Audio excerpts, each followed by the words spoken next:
Good morning. कल अपन पढ़े थे बीए फर्स्ट ईयर में पॉलिटिकल साइंस की डिफिनेशंस यानी कि राजनीति विज्ञान की परिभाषाएं, विभिन्न वैज्ञानिकों के सिद्धांत को अपन पढ़े थे। उन्होंने क्या परिभाषाएं दी और उन परिभाषाओं का अर्थ क्या है, इस विषय में कल अपन पढ़े थे। तो मैं आशा करता हूं कि जो कल मैंने पढ़ाया था उसको आप लोगों ने अच्छे से देख लिया होगा और परिभाषाएं आप लोग याद कर लीजिए, क्योंकि पेपर में भी परिभाषाएं पूछता है और आप हमेशा के लिए परिभाषाएं आपके जहन में चढ़ जाएंगी, याद हो जाएगी कि अगर कोई कहीं पर भी कोई बात आती है कि पॉलिटिकल साइंस की परिभाषा, राजनीति विज्ञान की परिभाषा क्या है, तो विभिन्न वैज्ञानिकों ने जो परिभाषाएं दी हैं उनको आप लोग याद कर लीजिए। पहली चीज आज अपन पढ़ेंगे राजनीति विज्ञान का क्षेत्र। राजनीति विज्ञान का क्षेत्र यानी कि इसका क्षेत्र क्या है, इसका जो है तो क्राइटेरिया क्या है और राजनीति विज्ञान के अंतर्गत कहां कहां जो है तो कार्य किया जा सकता है या कहां कहां जो है तो इसका क्षेत्र माना जा सकता है। ठीक है, तो बीए फर्स्ट ईयर है,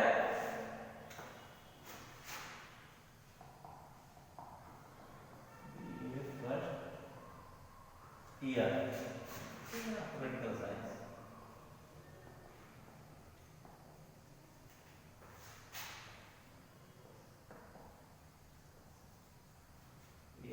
पेपर फर्स्ट है,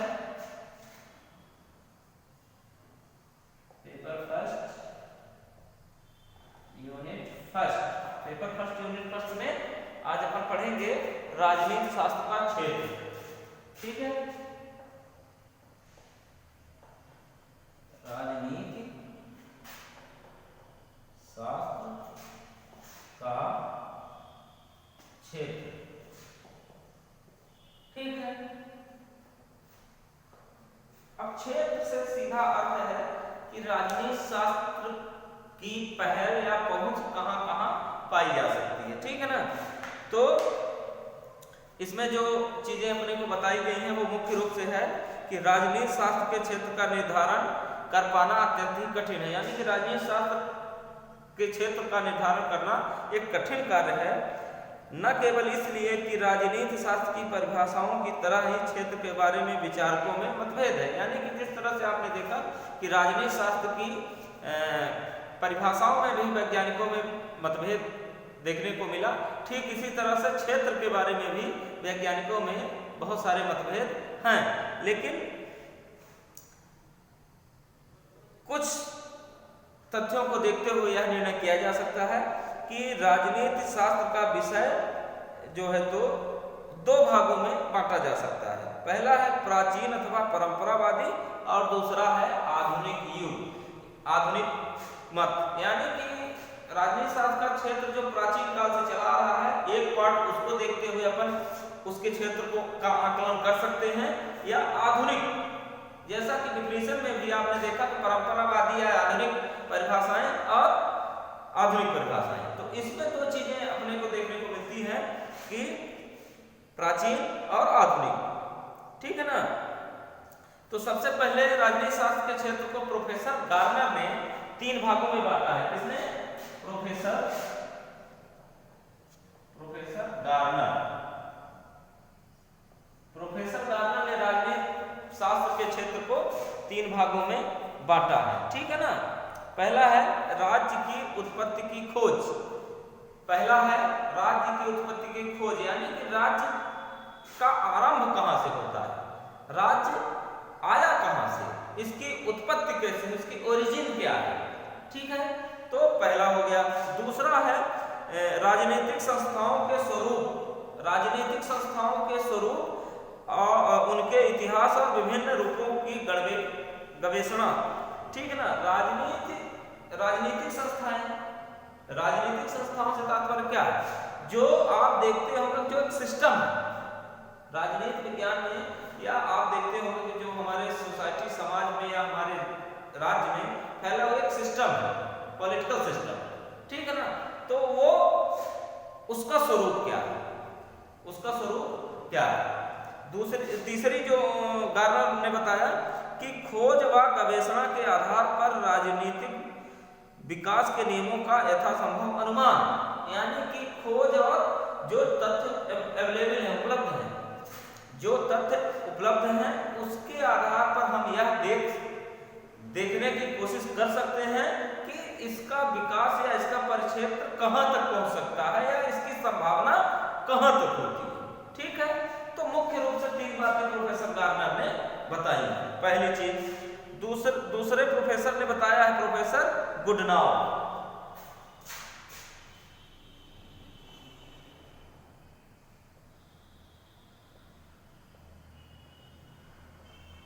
ठीक है, राजनीति शास्त्र के क्षेत्र के विषय में प्रोफेसर गुडनाउ ने भी बताया है।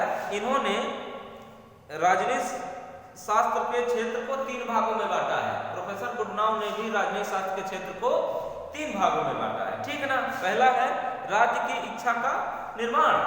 पहला है राज्य की इच्छा का निर्माण, यानी कि राज्य कैसा होना चाहिए या उसकी राज्य होना चाहिए। एक अंदर से जब भावना जागृत होती है, ठीक है ना, किसी भी राज्य की उत्पत्ति के विषय में, तो उसकी इच्छा से तात्पर्य यह होता है कि राज्य की इच्छा उत्पन्न हो, ठीक है, उसका निर्माण हो। दूसरा है राज्य की इच्छा की अभिव्यक्ति। राज्य की इच्छा की अभिव्यक्ति से तात्पर्य यह है कि यह बात किसी अन्य से कही जाए। अभिव्यक्ति का सीधा अर्थ होता है कि किसी चीज की अगर हमारे मन में इच्छा है या कोई बात हमारे जहन में है, दिमाग में है, तो हम उसको किसी व्यक्ति से कहें या किसी कहीं पर कह दें, तो हम उसको क्या कहा जाएगा, अभिव्यक्ति। तो ठीक इसी तरह से प्रोफेसर गुडनाउ ने बताया है कि राज्य की इच्छा की अभिव्यक्ति, यानी कि राज्य की परिकल्पना, एक तरह से कहा जा सकता है कि राज्य की परिकल्पना। तीसरा जो इन्होंने इसको डिवाइड किया है, राज्य की इच्छा की कार्यान्वित।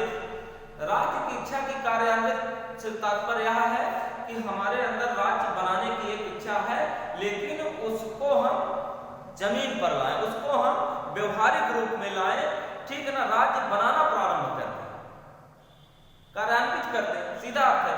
तो कुल मिलाकर के प्रोफेसर गुडनाउ ने भी राजनीति शास्त्र के क्षेत्र को 3 भागों में बांटा।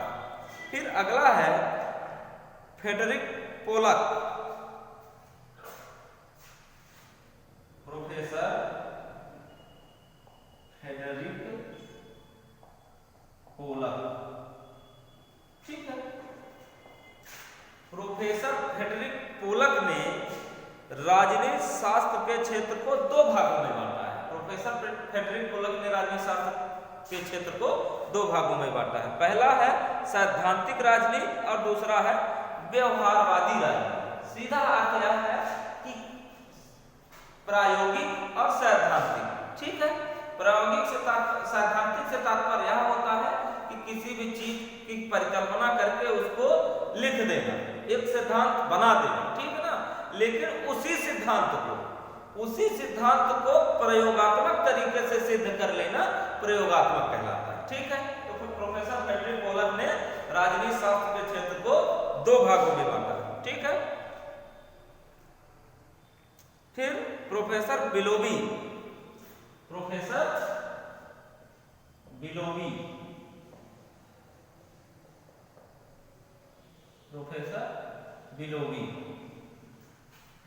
प्रोफेसर बिलोबी ने राजनीति शास्त्र के क्षेत्र को 2 भागों में इन्होंने भी बांटा है। पहला है राज्य का संगठन और दूसरा है राज्य के कार्य। यानी कि प्रोफेसर बिलोबी का यह मत है कि राज्य का संगठन, यानी कि राज्य का जो निर्माण हुआ है वो कैसे हुआ है और किस परंपरा से हुआ है, किस तकनीक से हुआ है, किस कार्य पद्धति से हुआ है, पहली चीज। और दूसरी चीज है कि राज्य का निर्माण तो हुआ, लेकिन राज्य में क्या क्या चीजें हैं जिन पे कार्य का संचालन हो रहा है, ठीक है। तो 2 चीजें प्रोफेसर बिलोबी ने बताई, ठीक है। आगे अपन देखेंगे कि राज्य के विषय में बिलोबी के ही अनुसार राज्य के विषय में कुछ बातें रखी गई हैं कि राज्य के अंतर्गत क्या क्या चीजें आती हैं या क्या क्या समस्याएं आती हैं, उसके विषय में उन्होंने दिया हुआ है, ठीक है ना। तो प्रथम रूप से इन्होंने दिया है कि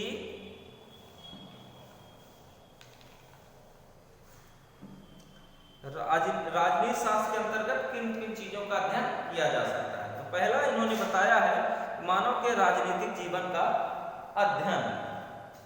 क्या बताया है? पहला, मानव के राजनीतिक जीवन का अध्ययन। ठीक है, मानव के राजनीतिक जीवन का अध्ययन। इससे इस पॉइंट से ही यह सिद्ध हो रहा है कि मानव के राजनीतिक जीवन यानी कि मानव के जीवन में राजनीति का क्या योगदान है, उसके विषय का अध्ययन कर लेना ही मानव के राजनीतिक जीवन का अध्ययन करना कहलाता है। सिंपल सी बात है। दूसरा है राज्य का अध्ययन। राज्य का अध्ययन। राज्य का अध्ययन से तात्पर्य यह है कि जो राज्य उपलब्ध है, जो राज्य मौजूद है वर्तमान में, उसकी जो अवस्था है उसका अध्ययन करना, यानी समस्त राज्य का अध्ययन करना। समस्त राज्य का अध्ययन करना, उसकी परिस्थितियों में, उसके अनुकूलन प्रतिकूलन में, या जो भी इन्वायरमेंट, जो भी चीजें सामने हैं, उन सारी चीजों का बारीकी से अध्ययन करना राज्य का अध्ययन करना कहलाता है। ठीक है। फिर है सरकार का अध्ययन करना। तीसरा है सरकार का अध्ययन करना। सरकार का अध्ययन करना, सरकार का अध्ययन करने से तात्पर्य यहां पर क्या है? सरकार का अध्ययन करने से तात्पर्य है कि जो गवर्नमेंट है, जो सरकार है, वह सरकार का कार्य क्या है, कैसा है, क्यों है, कब तक है। 3-4 चीजों में सारी चीजें समाहित है। ठीक है ना, कि सरकार, जो सरकार का संचालन हो रहा है वह प्रजा के हित में है, प्रजा के अधिकारों की रक्षा हो रही है, प्रजा कर्तव्यों का पालन कर रही है, कानून व्यवस्था ठीक है कि नहीं है, न्याय व्यवस्था सही है कि नहीं है। यानी कि सरकार के जो कार्य हैं, सरकार के जो कार्य हैं वह सही रूप से, समुचित रूप से, सहज रूप से संचालित हो रहे हैं कि नहीं हो रहे हैं। इन समस्त बातों का अध्ययन करना सरकार का अध्ययन करना कहलाता है, अकॉर्डिंग टू बिलोवी, यानी कि प्रोफेसर बिलोवी के अनुसार। ठीक है। फिर अगला है स्थानीय, राष्ट्रीय और अंतर्राष्ट्रीय समस्याओं का अध्ययन करना। इसको मिटा देता हूं मैं।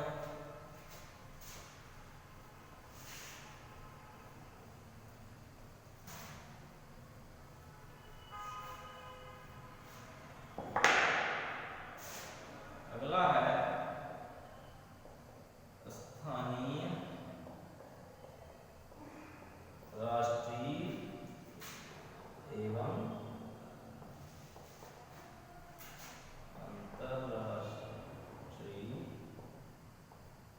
अंतर्राष्ट्रीय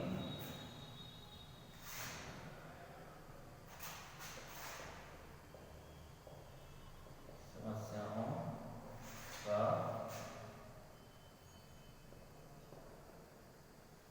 अध्ययन करना। ठीक है। क्या लिखा है? स्थानीय कामा राष्ट्रीय, स्थानीय कामा राष्ट्रीय एवं अंतरराष्ट्रीय समस्याओं का अध्ययन करना। अब इसको, ये 3 चीजों का अध्ययन हमको बताया गया है। पहली चीज है स्थानीय। स्थानीय से अपन समझ लेते हैं कि स्थानीय क्या होता है। तो स्थानीय का मतलब होता है लोकल, एक छोटा स्वरूप होता है। ठीक है ना। लोकल क्या चीज है? जैसे इसका एक एग्जांपल मैं आपको बता दूं कि मान लीजिए कि नगर पालिका स्थानीय हो गया, छोटी छोटी, या प्रदेश स्तर की चीजें स्थानीय हो गई। ठीक है ना।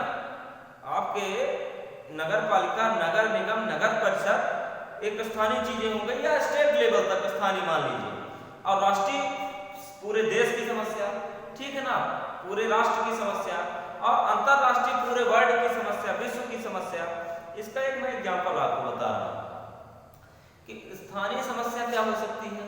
मान लीजिए कि रोड की समस्या हो गई, बिजली की समस्या हो गई, ठीक है ना, कॉलोनीज की समस्या हो गई, रेलवे ट्रैक की समस्या हो गई, छोटी छोटी चीजें जो आती हैं जिनकी समस्या स्थानीय समस्या कही जा सकती है। राष्ट्रीय समस्या क्या हो सकती है? राष्ट्रीय समस्या क्या हो सकती है, ठीक है ना, अर्थव्यवस्था। राष्ट्रीय समस्या क्या हो सकती है? अर्थव्यवस्था बड़े पैमाने पर होती है, आबादी, ठीक है ना, बेरोजगारी, गरीबी, भुखमरी, ये चीजें एक ग्लोबल, एक राष्ट्रीय स्तर पर देखी जा सकती है, ठीक है ना।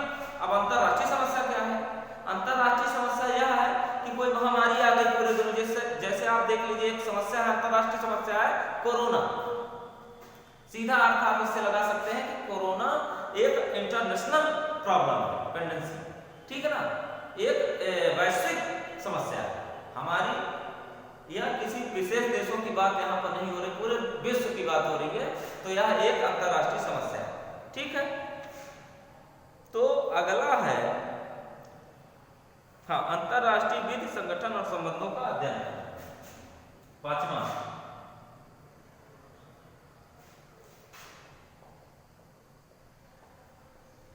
अंतरराष्ट्रीय विधि एवं संगठनों का अध्ययन करना, ठीक है। अंतरराष्ट्रीय, इसमें भी दो चीजें मिलती हैं, अंतरराष्ट्रीय विधि और अंतरराष्ट्रीय संगठन, दो चीजें हैं यहाँ पे, दो पॉइंट्स हैं। तो अंतरराष्ट्रीय विधि से पहले समझते हैं अंतरराष्ट्रीय विधि क्या है। तो आप देखे होंगे कि अंतरराष्ट्रीय जो वैश्विक बात है, इंटरनेशनल लेवल पर जो चीज है, प्लेटफॉर्म पर जो चीज है, उसको अपन अंतरराष्ट्रीय कह सकते हैं। जैसे मान लीजिए अंतरराष्ट्रीय विधि एक ऐसा ग्रुप होता है जो एक कानून बनाता है, जो समस्त पूरे वर्ल्ड पर लागू होता है, पूरे विश्व पर लागू होता है, उसको अंतरराष्ट्रीय विधि, अंतरराष्ट्रीय कानून के नाम से जानते हैं। जैसे मान लीजिए कि किसी के ऊपर परमाणु हथियार से हमला ना करना, यह नियम कहाँ बना? यह नियम बना है अंतरराष्ट्रीय संगठन में, ठीक है ना, अंतरराष्ट्रीय लॉ में, इंटरनेशनल कानून बना हुआ है कि भाई किसी के ऊपर ऐसा, किसी देश के ऊपर हमला न करना, पहले उसकी सीमा पर विवाद न तैयार करना, बहुत सारी चीजें होती हैं, ठीक है ना। अब ये इन नियमों का संचालन कौन करता है? अंतरराष्ट्रीय संगठन, ऑर्गेनाइजेशन। जैसे आप सुने होंगे कि जो है तो जो यूएन, ठीक है ना, यूएन, यूनाइटेड नेशन, एक ऐसा संगठन है जो विश्व पर काम करता है। जैसे WHO, वर्ल्ड हेल्थ ऑर्गेनाइजेशन, जो पूरे विश्व पे निगाह रखता है, नजर रखता है, किसके लिए? हेल्थ के लिए, स्वास्थ्य के लिए, मेडिसिन, मेडिकल फील्ड के लिए। तो यहाँ पर यह देखा जा सकता है कि अपने को अंतरराष्ट्रीय, इंटरनेशनल लेवल पर भी फोकस करना है। यह राजनीति शास्त्र का क्षेत्र की मैं बात बता रहा हूँ, अपन पढ़ क्या रहे हैं? राजनीति शास्त्र का क्षेत्र। तो यहाँ पर अपने स्थानीय से लेकर के, लोकल लेवल से लेकर के और इंटरनेशनल लेवल तक जो है तो राजनीति शास्त्र का क्षेत्र व्यापक रूप से फैला है, ठीक है। तो कुल मिलाकर के हम यह कह सकते हैं कि इसीलिए वैज्ञानिकों में, तर्कशास्त्रियों में, राजनीतिक विदों में जो है तो मतभेद है, ठीक है। लेकिन मुख्य रूप से जो कहने का आशय है, जो सभी का कहने का तात्पर्य है, वो कहीं न कहीं से घूम फिर करके और इंगित एक ही चीज पर होता है कि राजनीति शास्त्र का जो क्षेत्र है वो बहुत व्यापक है, वो बहुत व्यापक है, ग्लोबलाइज्ड है, ठीक है। तो आज के लिए बस इतना ही। कल अपन किसी और टॉपिक पर बात करेंगे। और दूसरी चीजें हैं कि मैं फिर से रिपीट कर रहा हूं कि आप सभी लोग जुड़ जाइए और व्हाट्सएप के माध्यम से, यूट्यूब के माध्यम से आप तक यह लिंक पहुंचेगी। Thank you.